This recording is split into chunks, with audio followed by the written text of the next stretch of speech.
Sukhoi Su-57 fighter jets, BrahMos range extension, Sukhoi 30 MKI jet upgrades, S-400 అదనపు యూనిట్లు, S-500 కోసం చర్చలు, energy, trade balance ఇలా ఒక్కటేంటి Putin భారత పర్యటనలో ఎన్నో అంశాలు, సంచలన ఒప్పందాలు ఫైనల్ కాబోతున్నాయి. ఇవన్నీ భారత్కు ఫేవర్గా జరిగే ఒప్పందాలే. అయితే ఒక్క డీల్ మాత్రం భారత్తో పాటు రష్యాకు కూడా ఫేవర్గా జరగబోతుంది. కష్ట సమయాల్లో ఇండియాకు కొండంత అండగా నిలిచిన రష్యా రుణం తీర్చుకునే అవకాశం కూడా ఆ ఒప్పందం కల్పిస్తోంది. ప్రస్తుతం ఆ బిగ్ డీల్ పైనే పుతిన్ ఫోకస్ చేసినట్లు అంతర్జాతీయ మీడియా చెబుతోంది. ఇంతకు ఏంటా బిగ్ డీల్?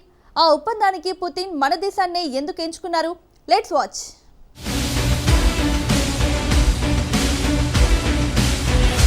డిసెంబర్లో భారత పర్యటన, బిగ్ డీల్స్ పై పుతిన్ ఫోకస్.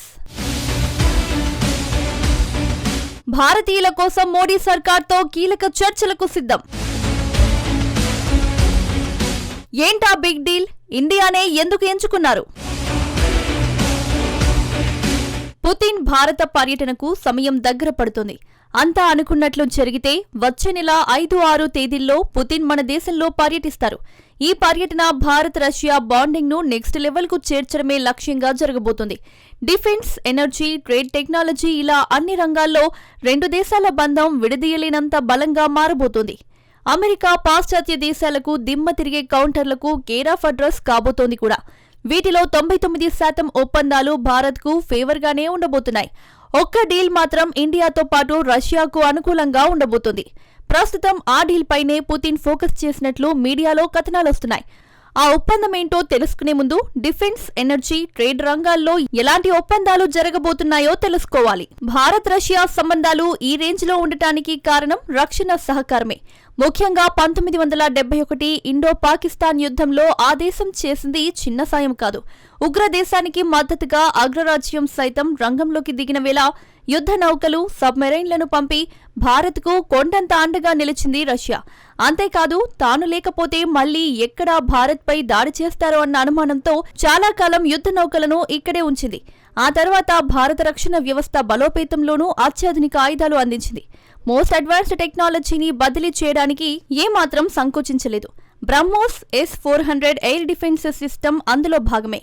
పుతిన్ ఇండియా పర్యటనలో బ్రహ్మోస్ రేంజ్ పెంచే దిశగా అడుగులు పడబోతున్నాయి.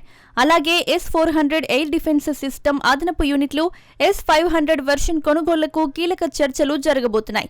వీటితో పాటు సుఖోయ్ Su-57 ఈ స్టెల్త్ ఫైటర్ జెట్లను మన దేశంలోనే ఉత్పత్తి చేసేలా టెక్నాలజీ బదిలీ నిర్ణయం కూడా తీసుకోబోతున్నట్లు రక్షణ నిపుణులు చెబుతున్నారు. రష్యా ఇప్పటికే భారత్కు ఆ ఆఫర్ ఇచ్చింది. కాబట్టి భారత్ రష్యా డిఫెన్స్ భాగస్వామ్యం అంతకు మించి ఉండబోతోందని అనుకోవచ్చు.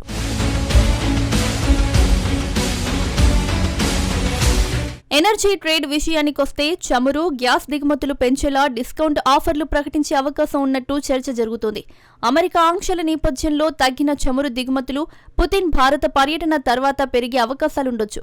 అలాగే రష్యాతో ట్రేడ్ బ్యాలెన్స్ పైన చర్చించే అవకాశాలున్నాయి. 2024-25లో భారత్ రష్యా వాణిజ్యం $68.7 బిలియన్ రికార్డు స్థాయికి చేరింది. కానీ అందులో భారత్ ఎగుమతులు కేవలం $4.88 బిలియన్ పరిమితమవడంతో దాదాపు $60 బిలియన్ భారీ లోటు ఏర్పడింది. ఈ వాణిజ్య లోటుకు చెక్ పెట్టాలని ఇరు దేశాలు డిసైడ్ అయ్యాయి. ట్రంప్ టారిఫ్ల వేళ ఈ ఒప్పందాలన్నీ భారత్కు ఫేవర్గా నిలవడం ఖాయం. మరి భారత పర్యటనతో రష్యాకు కలిగే లాభమేంటి? భారత్తో జరిగే అన్ని డీల్స్ మాస్కోకు ఆర్థికంగా కలిసొస్తాయి. అయితే పుతిన్ వాటితో పాటు మరో సాయం కూడా భారత్ నుంచి ఆశిస్తున్నారు. అదే ఇండియన్ వర్క్ ఫోర్స్. ప్రస్తుతం రష్యా ఎదుర్కొంటున్న అతిపెద్ద సంక్షోభం ఆ దేశానికి అవసరమైనంత వర్క్ ఫోర్స్ లేకపోవడమే.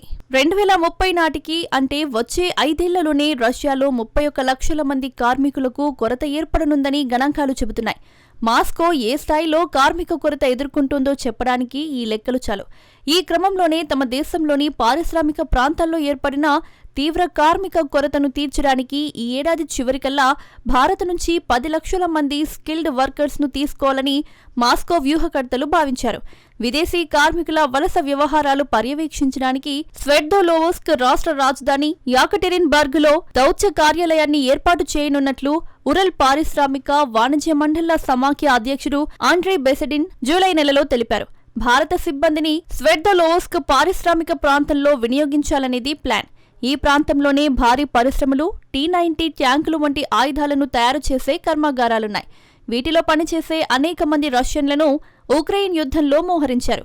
యువ రష్యన్లు ఫ్యాక్టరీలలో పనిచేయడానికి ఇష్టపడటం లేదు. ఫలితంగా పారిశ్రామిక ఉత్పత్తిని పెంచాలంటే కార్మికుల కొరత నివారణలో భాగంగా భారత్ నుంచి నిపుణులను రప్పించదలచినట్లు బెసెడిన్ చెప్పారు.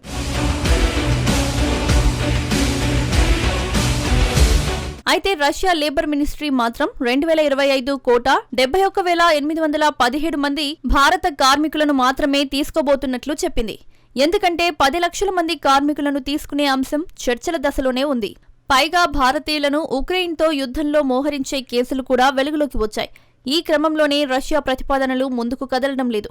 అయితే భారతీయ కార్మికులకు రక్షణ కల్పిస్తామని హామీ ఇస్తే ఈ ఒప్పందం ముందుకెళ్లే అవకాశం ఉంటుంది. భారత పర్యటనలో పుతిన్ ఆ చర్చలనే ముందుకు తీసుకెళ్లే ఛాన్స్ కనిపిస్తోంది. ఈ పర్యటనలోనే ప్రొటెక్షన్ ఆఫ్ ఇండియన్ వర్కర్స్ సంతకం చేయనున్నట్లు మీడియా కథనాలు చెబుతున్నాయి. రష్యా విదేశాంగ మంత్రి సెర్గీ లావ్రోవ్ ఈ నెలలోనే భారత్ వచ్చి అజెండా ఫైనల్ చేస్తారట.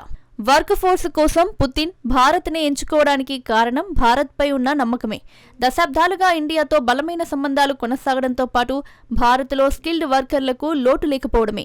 నిజానికి విదేశాలతో ఈ తరహా ఒప్పందాలు చేసుకోవడం కొత్తేం కాదు. భారత్ గతంలోనూ పలు దేశాలతో మైగ్రేషన్ అండ్ మొబిలిటీ ఒప్పందాలు చేసుకుంది. ఇప్పటి వరకు Denmark, France, Germany, Portugal, Japan, UK సహా మొత్తం 13 దేశాలతో మోడీ సర్కార్ ఒప్పందాలు కుదుర్చుకుంది. 2023లో ఇటలీతో కూడా డీల్ చేసుకుంది. ఎప్పటినుంచో ఆక్రమించుకోవాలని డ్రాగన్ కన్నేసిన తైవాన్తోనూ ఈ తరహా ఒప్పందానికి రంగం సిద్ధమవుతోంది.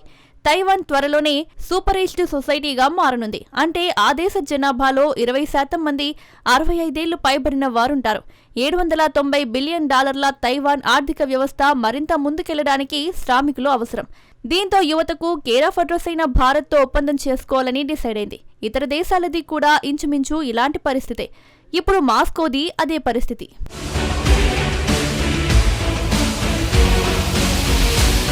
మరోవైపు భారత్కు కూడా ఇలాంటి ఒప్పందాలు అవసరం. ఎందుకంటే 140 కోట్లకు పైగా జనాభాలో ఎక్కువ మంది యువతే.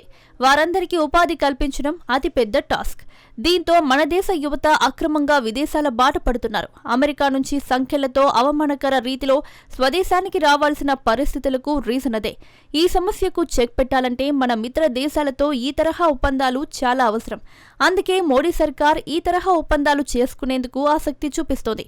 భారత పర్యటనలో ప్రొటెక్షన్ ఆఫ్ ఇండియన్ వర్కర్స్ ఒప్పందంపై సంతకం చేస్తే పెద్ద ఎత్తున భారతీయులకు ఉపాధి దొరకడం ఖాయం.